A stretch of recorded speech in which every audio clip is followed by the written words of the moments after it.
Are live for this yet another exciting episode of Power, Purpose, and What's Passion power, purpose, and passion? Let's do it. with Mr. Cheam. The So, yeah, Cheam team is alive. Let's go. gonna wait till she Rev it goes up. live on the Facebook. All right, awesome. So, if you're just tuning in live, make sure to, give it a like and do some, comment something if you're curious about the show and you want us to answer any of your questions. You got And, it. Let's do it. We'll get started. So, the episode's gonna Let's start go. in 3, 2, 1. Leaders and healers from around the globe, from around the universe. Welcome to the Power, Purpose, and Passion podcast. My name is Anthony Cheam, life coach, speaker, author, love bug, servant to the people of the world here today.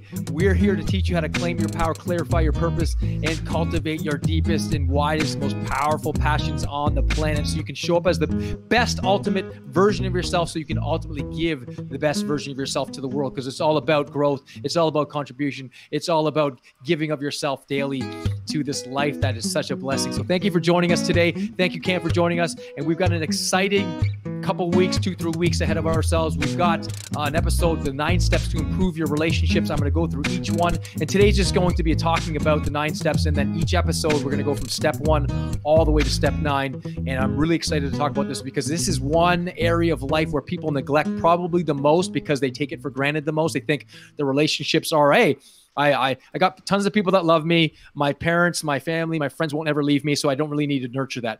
Let me tell you something. If you continuously make deposits into your relationship account, let me tell you, your happiness, your love, the way you experience of life, the depth in which you experience life will grow and expand on levels you never thought possible. And it's not really measurable either. That's the other thing. It's not like you can look at your bank statement in your relationships.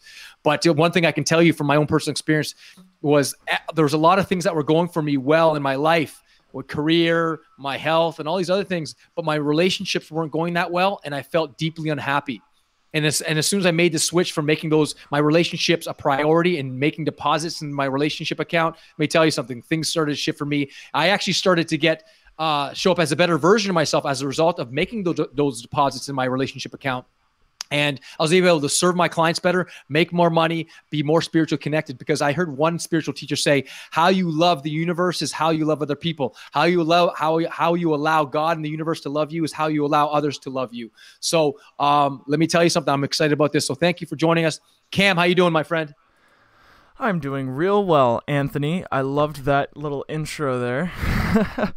Ready to go. Set ready. As always, you're always pumping people up, and I appreciate it. So, yeah, today is about relationships. And a lot of people, real quick, I want to say hi to Tori on Instagram. Thank you for commenting. How Thank you for doing, tuning in. Tori? But, yeah, today's about, I guess for the next 10 business days, Monday through Friday this week, Monday through Friday next week, all about relationships. A very exciting topic because it's something that we think it's like family, they'll always be there. So I don't really need to nurture that relationship. They're always going to be there. And people feel the same way about relationships. I know some people who have, proposed just because they were afraid of losing someone. And they were like, once we get married, she can't leave, and it's like, no, you gotta actually put in the work. You gotta know, all these steps. These 9 steps will make it so that it's an easy, fun, exciting, passionate process to grow your relationships and take them to the next level, which I am pumped about because, I can always improve. So I'm sitting here and I'm gonna get probably more value than most because I am listening to it all. So I'm ready for this. Yes. We got 9 steps. Very exciting. Would you like to get started? Yeah, let's get started. Okay, what's the first step there, Cam? Share with us the first step, and we'll expand on that, my friend. Yeah, so we talked a bit, and the first step to improving your relationships with other people is improving your relationship with yourself. But not even just what you think about yourself or your beliefs about yourself. Yeah. Knowing yourself and really understanding and getting to under the carpet and really getting to those parts of yourself that, you don't like or you don't look at very often, or what we call shadow work. So I'm really excited to hear this from Anthony. So go ahead. Well, the first step is knowing thyself. And that is the journey of, it's not open the door outward. It's opening the door inward in your heart. the wounds, the wonderful, the bad, the ugly, the good, the beautiful, all these things, getting to know yourself first. Lao Tzu, the great spiritual sage and leader who wrote the book, The Tao Te Ching, 2,500 years ago, had this great quote that said, those who know others are wise. Those who know themselves are enlightened. So the key is to know yourself first. What drives you? What guides you? What needs do you hold higher than others? What do you value the most? What are some beliefs that you have that are guiding you right now in this moment? And so little things like that. Getting to know what you're attracted to, what repels you, getting to know what you like, what you dislike, what you love, what you don't love. So we're going to expand this whole 9 steps into that realm of knowing yourself and then finally expressing yourself fully and deeply. Knowing yourself. The more you know yourself, the more you're going to be able to know other people, the better you're going to be able to communicate. And let me tell you, life takes on a whole new meaning. It's like walking around the world with glasses that are really foggy. And each time you get to know a part of you, like a layer of that fog gets kind of just lifted from your eyes. And that each time a new layer gets lifted, and all of a sudden you got this like 20/20 vision, and you're able to see the world as it is and be able to love yourself and the world as it is as well, and respect other people and make those deep connections. So that is the first step, knowing thyself. Knowing thyself. Okay, so through knowing yourself, what do you think that would change? Like what is the biggest like two images I want to see. One, 5 years from now where you don't love yourself, or sorry, you don't know yourself, and 2, 5 years from now when you do know yourself. Well, the first and foremost is that one saying that for things to change, I must change. The buck has to stop with you. You've got to be the one to say, listen, if things are going to be better, I must be better. For things to be more loving, I must be more loving. For things to be more inspirational, I got to be showing up as the one that's inspirational.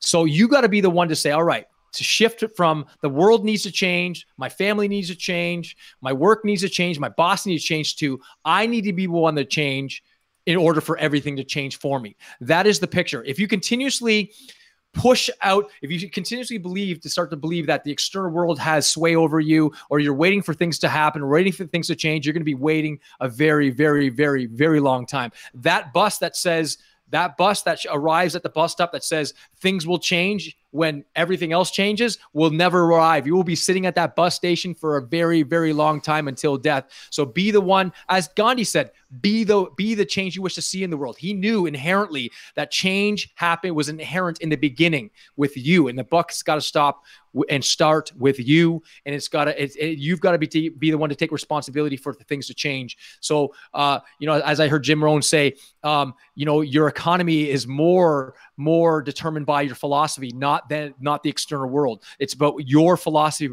about money, about finances, about the world around you that determines your life. So start with you, know thyself. And if you don't change in 5 years, as you said, things won't change.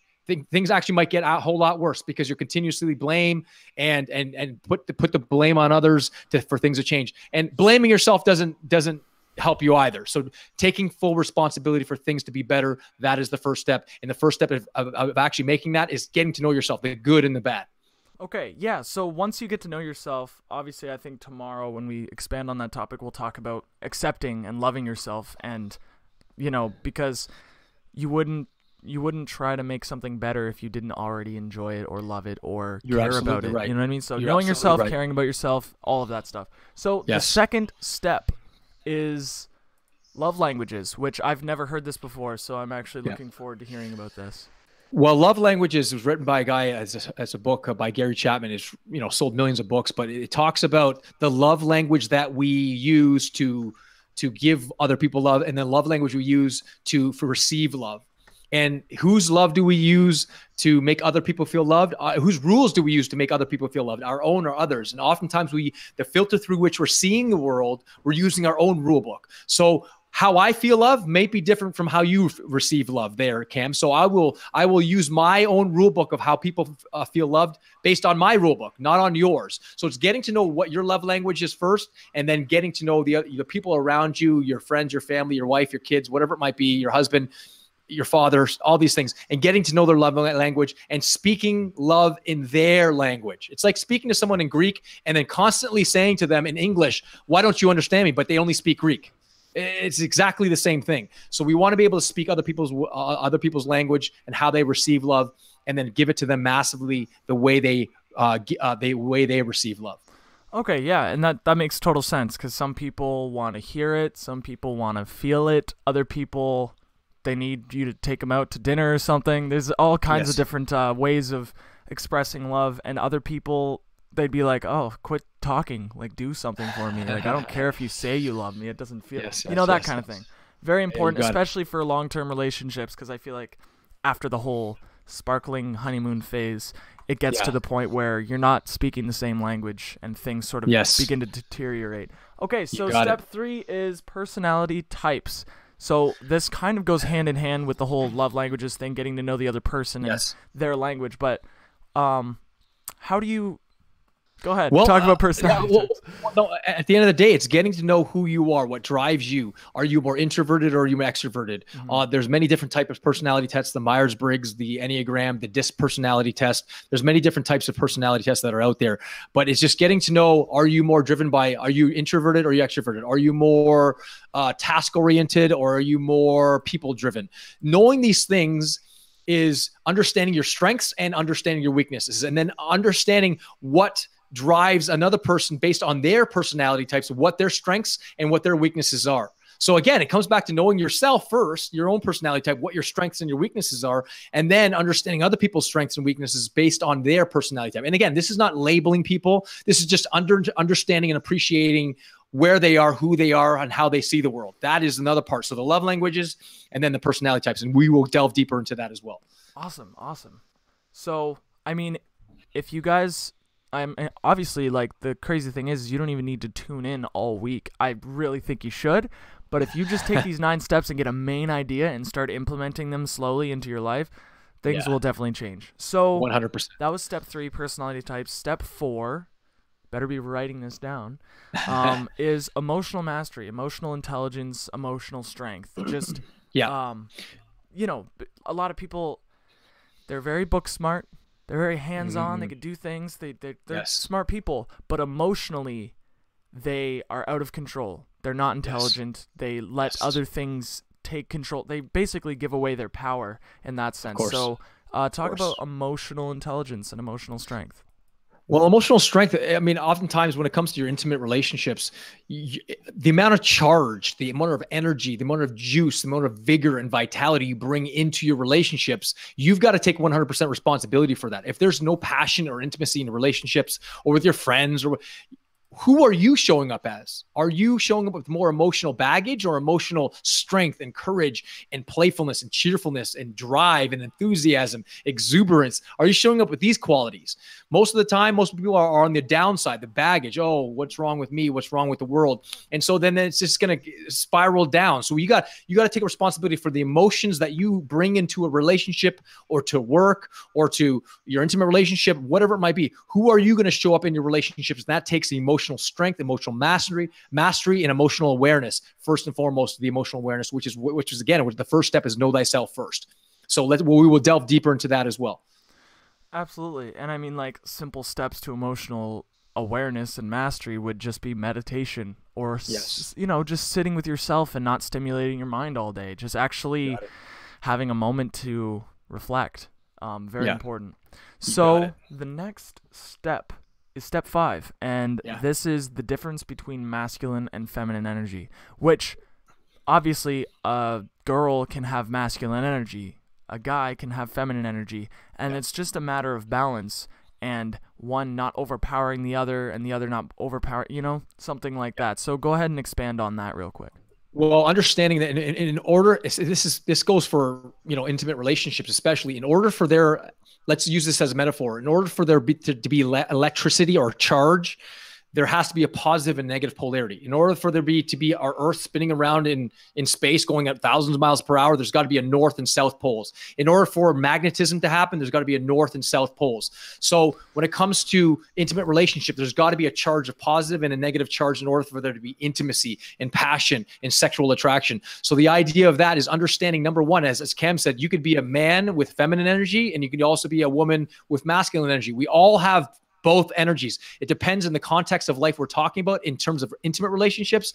in order for there to be deep sexual attraction, there's got to be a positive charge and a negative charge, a masculine energy and a feminine energy. So it's understanding where your essence is, where your drives are, masculine or feminine, whether, and again, this has nothing to do with male or female gender. It has to do with the energy that you possess and are operating from on a daily basis, on a minute to minute by basis. And here's the thing: you can travel from both sides, but there is an energy that you are operating more from, in understanding how it's helping you and how it's actually hurting you in certain contexts of life. And we will dig deep into those the qualities and characteristics of a masculine and a feminine man or woman.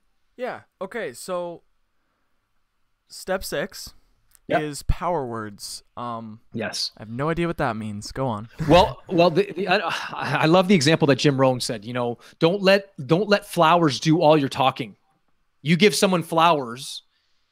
What that says to the other person is, wow, you've remembered our anniversary. Oh, wow, you remember my birthday. Oh, wow, you remember this. Or it's saying, I'm sorry.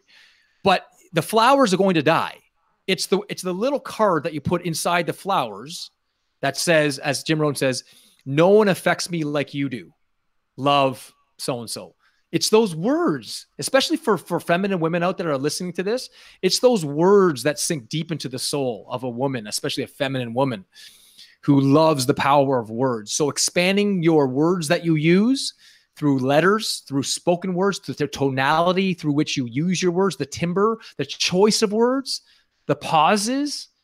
As you notice, I'm pretty intense when I speak, but there are certain words that I emphasize, right? It's one thing to say, I'm feeling good. It's another thing to say, I am feeling magnificently blessed and grateful. It's the words, how you use the words will really, the deeper through which the timbre and the tonality you use those words will sink deeper, okay? So we'll talk about how to expand your vocabulary, your words, and how to use them in certain ways so that you can ignite your relationships around you and obviously increase the level of confidence you show up as. Absolutely. I think another thing is that some people just don't use words at all. A lot of times they're feeling something and they just expect the other person to know. Yeah, like, I didn't know you felt that way, or I didn't know you cared that much. And it's a lot of people need to hear it for sure. Absolutely. Yes. And yes. Okay, so the next step is step 7, and that is rules of the game, meaning everybody has different beliefs and rules when it comes to a relationship. If one person was like, yeah, we are monogamous, it's just you and I, let's go. And the other guy was like, well, I want an open relationship. That's very conflicting rules. I mean, well, you got it. And the way I describe this is that, my favorite time of year is Christmas. For people, that's my favorite time of year. I just love it. People listen to Christmas music, the lights and all these things. People are in a much better mood too as well. But I love the joy of Christmas. And oftentimes what I'll say to people, listen, what does it take for you to feel like it's Christmas? And then I'll get to know their rule book about what it takes to feel like it's Christmas. And then I'll say, okay, I want to adhere to their rule book about what it means to be Christmas. And so I can join in their rules about what it means to be Christmas. They can celebrate, and I can also join in and add my own sort of theme in my own rule book of what it means to Christmas. So they can also join in the dance of my world, what makes me feel like it's Christmas. So understanding and appreciating what rule book that governs their life. As I said, whose rules do we use to make other people feel loved, our own or others? We got to be able to understand our own and other people's, and then we get to adhere to other people's rule book. So it's expanding people's awareness about what rule book governs their life, and knowing the rules of the game of your life, and knowing the rules of the game of other people's lives. Okay. I agree totally, and I'm excited for the week, man. We're gonna cover a lot of ground for people. Yeah. So that was step 8. That was step 7. Step 8, upgrade number 8 in your relationships. Yes. Seek to understand. No, do not seek to be understood. Yes. It's almost like knowing yourself. Once you know yourself, you're more able to know others. Once you understand others, they will understand you. It's just reciprocal. So go on. Well, here's the thing, Alfred Adler, he said, those who feel loved feel understood. Those who feel understood feel loved. And that's absolutely right. So as Stephen Covey said, seek first to understand, then to be understood. So once you know yourself and you understand yourself, seek first to understand the people around you, your friends, your family, your boss, your wife, your husband, your mother, your father, your kids. Seek first to understand what governs their world, meet their rule book first. And once they feel understood, they're going to feel loved, and it's going to open their hearts to want to understand your world more. People don't care how much you know until you know how much two people don't care how much you know until they know how much you care. So first understand them, and it opens their hearts to finally go, wait a second, this person really understands me. I want to seek to understand them too as well. So that it builds that sort of reciprocation going on in there. So that's definitely a huge topic as well. Yeah, and the best part here is that we're giving you guys an overview, and every single day of this week and next week, we're going to be talking about actual steps and tips and little strategies that you could actually implement. Yes. And again, you could listen to these next 4 days and 5 days of next week over and over and over again, because I have a feeling we're going to talk way too much, and it's going to be a lot. And I mean, learning is one thing, but actually applying it is a whole nother thing. And we're not here to just talk. We want you guys to change your lives. We want you guys to, we want to equip you with the tools, but you guys have to use them, basically. Yes, you got it. So that's why we've designed, this real quick 9-step video, and then we're going to get into it every other day. Yep. So got it. And again, we're actually going to have our website up soon, the new one with the blogs and everything, and you'll be able to have the link so you guys can go check the notes out. Just little recaps for people if they don't have time to take notes or they're driving or something. I don't know. Sure. Okay, so once you've done all 1 to 8 upgrades, know yourself, understanding the love languages, understanding the personality types and differences between you and your partner or your friend or whoever you're trying to improve your relationship with, being emotionally strong and intelligent, understanding where you stand on the spectrum between masculine and feminine energy, using your words, the rules, knowing the rules of the game, and understanding other people's rules are different from yours, and you have to accommodate, seeking to understand and not to be understood right away. The last step, once you've mastered all of that, is constant progress and improving and experience and making it fun and exciting and different. Not this, 20 years later, I'm still with this person and it's really boring, or I've been friends with this dude for 2 years now and he hasn't changed. You know what I mean? So you got to have that constant progress. So go ahead, Anthony. Well, this is the last step is being committed to constantly improving yourself. I heard one of my original mentors say, Anthony, you say to someone that had 30 years experience in business, and he said, you don't have 30 years experience. You have 1 year's experience multiplied by 30 times.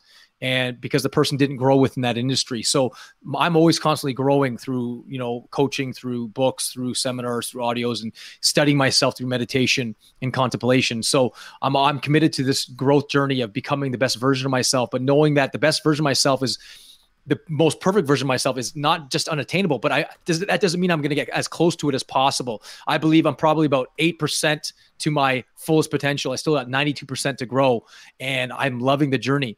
So we will recap basically everything we talked about, and then we will sort of set a mission statement to be committed to constant and never-ending improvement, to this Japanese word called Kaizen, which is constant improvement and never just being satisfied with just being one way, but continuously sharpening and shaping who you are and beyond. So listen, tomorrow we're going to do the first step, which is know thyself. We're going to expand on that. Each of these podcasts is going to be about 20, 25 minutes, and we're going to go hard at this. And so, I sure hope that you tune in tomorrow and we go with the first step. And everybody out there, people that know me very well, I'm so genuinely, authentically, purposefully, and passionately and powerfully interested and driven to help you be the best version of yourself. So to your continued upgrade and evolution, live it up with power, purpose, and passion, Instagram, and all the people on all the platforms. So tune in tomorrow and subscribe on iTunes, on YouTube, on whatever platforms that we have set up for you, because I'm here to serve you. I'm here to give you the best of what I know and who I am. And I really, really hope and encourage and endorse that you join in and listen to these podcasts and you get the most out of it. So thank you.